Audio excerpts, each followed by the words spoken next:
And welcome to today's Body Joyful Connection. And it is noon on Wednesday, and I come in every noon on Wednesdays to share something fun. So, welcome to the Body Joyful Connection. Here we are, right in the Body Joyful Revolution. And this month, we're actually talking about intuitive eating. Now, we're hearing a lot about intuitive eating right now, I think, which is a great thing. There are a lot of Instagrammers and TikTokers who are talking about intuitive eating, who are talking about anti-diet, stepping away from diet culture and society's thin ideal in the diet world. So that's good news.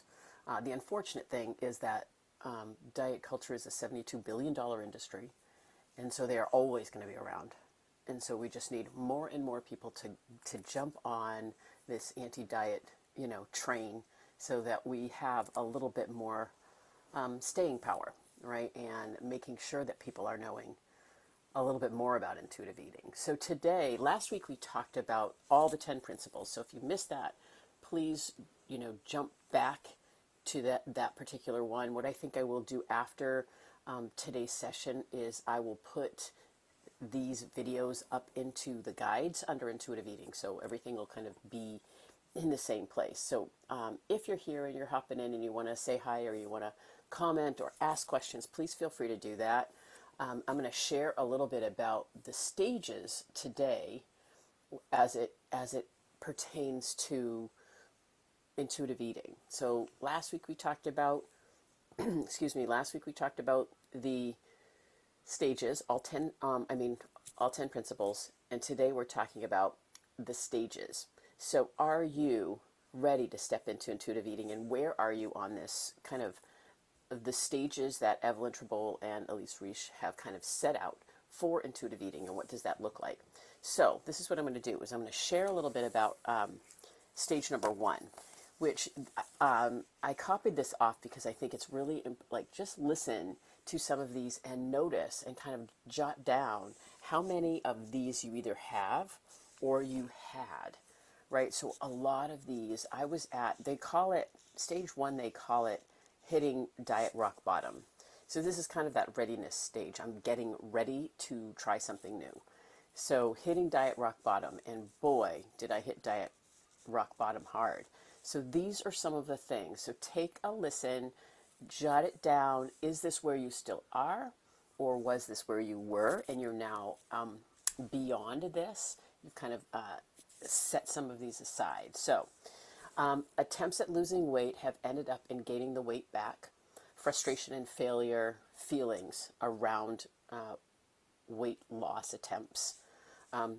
Tired of placing a value on the number on the scale. And what that means is stepping on the scale and allowing it to dictate your day or your mood. A number has so much power if we give it power. If our belief system is that that number is wrong, right?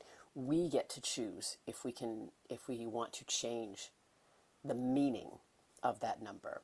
So if you're tired of placing a value on yourself, you feel great, everything is good, and then you step on the scale and boom, in just a heartbeat, your mood can shift and your day is quote unquote ruined.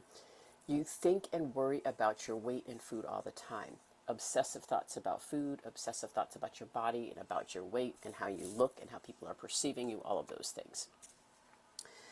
You talk restrictive food talk. I was bad today. I was good today. I shouldn't have eaten that. I should have eaten this instead, right?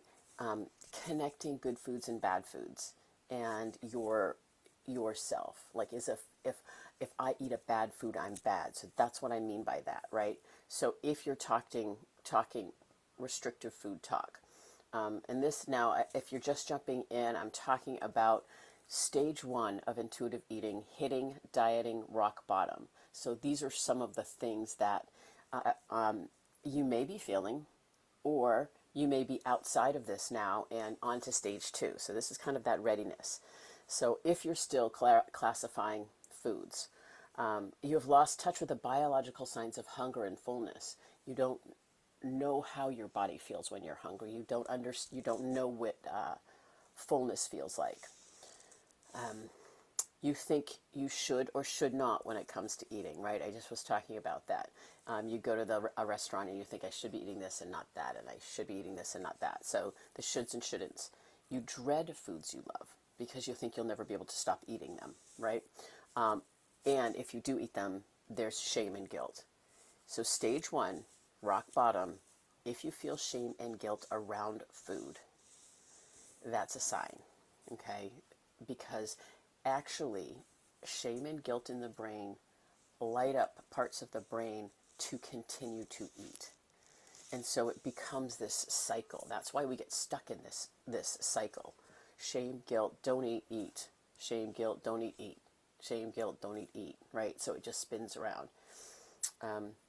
You have a negative body image. You don't like the way your body looks. You don't feel good in your body. That's another sign. You've learned through experience that diets don't work. You're kind of, I know for me, it was like, enough's enough. I just am done. I don't want to do this anymore. And I made a vow. I just said, never again. I'm never, ever going on a diet again. I'm never, ever restricting food again. And I'll figure this out. There's got to be another way. And that's what we're kind of exploring now is this intuitive eating. You eat to numb, comfort, or distract your feelings. So we talked a little bit last time about coping with your emotions with kindness and compassion as opposed to with food. Sometimes it is food, and sometimes it's something else. You need something else. But it's a kinder and a more compassionate voice, and it does not connect to judgment, shame, guilt, criticism. Your life has been clouded and obsessed by thinking about food.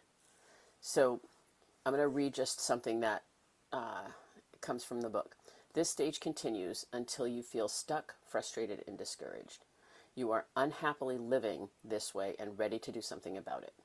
First, thoughts tend to be moving towards a new diet or a lifestyle. At this time, your weight might be higher than ever before as well. Being here is the first step to becoming an intuitive eater. So that is, in a nutshell, what stage one is: hitting rock bottom, dieting rock bottom. So if there's any of those things, you might still be in stage two. You might be in stage two, moving to stage one. You might be in stage one, moving to stage two, because I'm going to share stage two with you now. Stage two is exploration. So we're exploring intuitive eating. We're curious about it. We're learning about the pursuit of pleasure, actually enjoying foods, and stripping the good and the bad away from foods. And this is harder work, right? So this takes time. This stage two takes time. So listen here and see if this is where you might be. I think I equate learning to eat intuitively with maybe learning to drive a car, learning to do a hula hoop. It's just you have to learn it. There are steps along the way, right? So this stage two, may seem awkward, may feel uncomfortable because your brain is so attached to diet culture. It may seem obsessive. It fills your mind. And you may be eating foods that you have been depriving for a long time. And that can be hard. It can also be triggering. So it's how can we be compassionate and understanding and mindful about all of this as we step into stage two.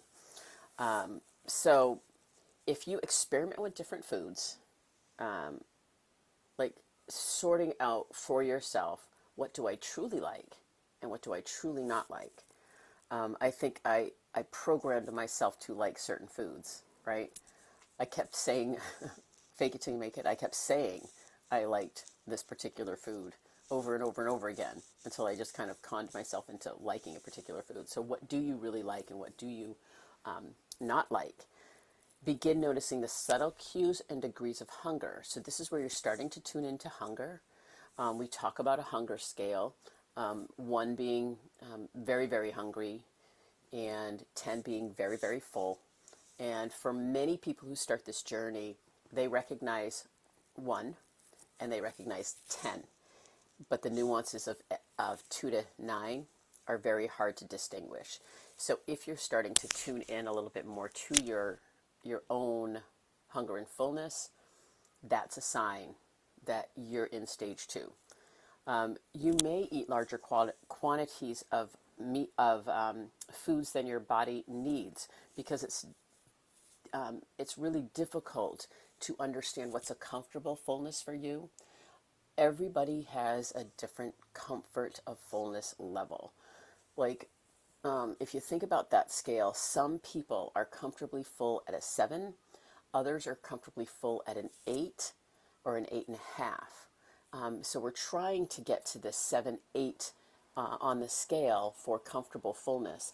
But some people are much on the 7 side, 6.5 side, and other people are on the 8 and the 8.5 side. So that's individual. And sometimes it takes time to get tune into that. Number one, because it does take time as we eat food, as it goes into our stomach and fills up. It does take time for the leptin to kick up to the brain and say, okay, we're getting full. Sometimes we miss it, right? And not to beat yourself up if you miss it. You know, there's kind of this last bite threshold, they call it, in intuitive eating, where so I can kind of tune into that, and I'm like, I think I'm starting to feel full, but I want some more to eat, so I'm going to have 3 more bites or 2 more bites, or, you know, something like that. And then I can look at my plate and make sure I pick the most delicious looking last 3 bites, because then I know that I won't get overly full.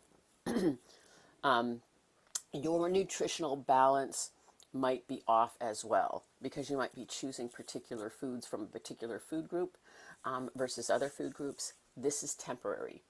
This is a temporary stage. This is a temporary part of stage 2. So just remember that stage 2, you're trying new foods, you're experimenting with new foods, you're tuning in with hunger and fullness, you're starting to see what you like and you don't like, you're tuning more into your body, and you might be eating a little bit more of certain foods and a little bit less of other foods, and just really kind of tuning into that fullness cue too. So in this stage, you're experiencing one of the positive food experiences, one at a time. They each may seem insignificant, but collectively they will build a foundation. So one block, tuning into hunger; another block, what do you like and what do you not like? Understanding your emotional signals, you know, and your hunger. So it's a period of time where your body is making up for years and years of deprivation and restriction and dieting. And that takes some time. I always say we have to learn to kind of trust our bodies, but I truly believe that our bodies need to learn to trust us as well. Because if you've been depriving your body, talking harshly to your body, stuffing your body or restricting your body, and not treating it well, it takes some time and some patience and some compassion to start to tune into it. And the body has to trust you that you will feed it, right? Because if it's been deprived and restricted for a long time, it doesn't know when you're going to go on that next diet. It's anticipating that. So it's holding on to food in that anticipation. So understand that. So this is stage 2. And now there are 5 stages. So I've got, and there, like, I think it's really important to distinguish the 1 and the 2. The 1 is just like, boom, dieting rock bottom. I'm kind of done. Everything, like, I'm done obsessing with food. I'm done thinking right or wrong. I'm done stepping on the scale and making me feel like crap. And then in stage 2, you're exploring with some new foods. You're tuning into your body. You're starting to kind of find the nuances of this intuitive eating. So here's stage 3. Thoughts about food are no longer obsessive. So you're not always wondering where your next meal is coming, when are you going to eat next. Okay, so no longer obsessive food thoughts. This is stage 3. Eating decisions don't require as much thought. So I just will ask the question, am I hungry? Yes. What do I want to eat? Something warm, cold, soft, sweet, crunchy, those kind of things. You have a greater sense of trust, of yourself. You're trusting yourself more with this than before with food. So you're trusting yourself with food. You're honoring your hunger. You're noticing and honoring your hunger. If you're hungry, you are going to eat. And you're continuing to make peace with food. Like, food is no longer the enemy. It might be the enemy on occasion in stage 3. But when it's the enemy on occasion, it isn't the enemy for very long. It kind of floats back. So it doesn't hang there for very long. So that's stage 3. Thoughts about food are no longer obsessive. Eating decisions don't require much thought. You have a greater sense of trust. You honor your hungry, and you're continuing to make peace with food. Stage 3. So I'd love to hear, as you're listening, hashtag replay, as you're listening, where you fall. Stage 4. You consistently choose what you really want to eat when you're hungry. You may begin to find that you choose healthier options because you feel better physically when you eat this way. Like, you notice that, oh, when I eat these foods, I don't feel so good. When I eat these foods, I feel really good. I have lots of energy here. If I have a combination of a little of all different foods, how do I feel? What is the reaction of particular foods in my body? Because that's part of this intuitive eating, really tuning in to how all foods make me feel, and the amount of foods. I was just talking to somebody the other day about whether it's ice cream or cake or cookies or any of those kind of things, or chips, right? I kind of am I'm in a salty kind of mood now. A bowl of chips for me is fine. A bag, like a big bag of chips for me, does not make me feel good. It gives me some really issues with my stomach, issues with a little bit of heartburn, and then I'm just continuously thirsty, which I don't like. So understanding that some foods I can have a certain amount, right? So it's the amount. It's not particularly the food itself. It's the amount of the food. When you eat foods you used to restrict, there is pleasure and satisfaction, and you might not need as much. That's what I was just saying. You might not need as much because before it was like Last Supper eating. Before, when you had something that was quote unquote a deprivation or a restriction, like you could not have it, once you started eating it, you're like, well, it doesn't matter anyway, so I might as well eat as much as I want because I'll never eat it again. That's that Last Supper eating mentality. So you no longer have that. You're like enjoying the food. You're tasting the food, and the shame and guilt do not follow. You will sit more often with your feelings rather than turning directly to food. You'll be asking yourself what you need. What am I feeling? What do I need in this moment? And your self-talk is less critical. So that's stage 4. Stage 5. And this is the last stage. You trust your body's intuitive abilities. You're listening and you're trusting your body. You honor your hunger and you respect your fullness most of the time. You give up using food to cope with emotional situations. Mostly. Remember that, mostly. Eating is a source of pleasure. So stage 5, like, food is just an enjoyable part of life. Food is food.